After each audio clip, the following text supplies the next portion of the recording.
Local stay-at-home orders require you only gather with people in your household. But for foster parents taking care of children in this system, there are a lot of unknowns, like home visits from social workers and in many counties, in-person family visitations.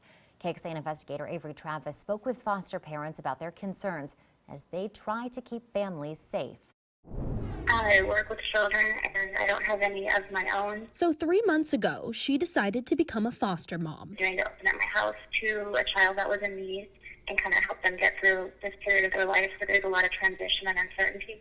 But she never could have imagined the uncertainty a pandemic would bring. If I were to become ill, I'm not sure who would be able to take care of her. Some Texas courts have ordered weekly visitations with biological parents move online to Skype or FaceTime, while other counties are still mandating they happen in person at local offices. With little kids, it's a little scarier because it is more hands-on. They want to be in your lap, they want to hug you and kiss you.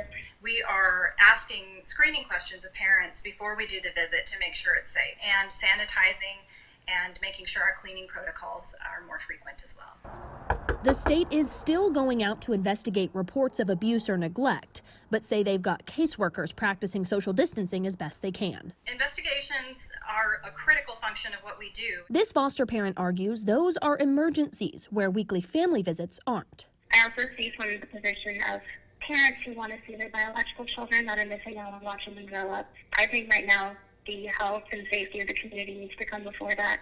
The state says until an individual county or court mandates that those visitations be virtual, there's not much they can do besides clean those visitation rooms. They are having foster parents, though, reach out to their individual foster care agencies for extra guidance. In Austin, Avery Travis, KXAN News.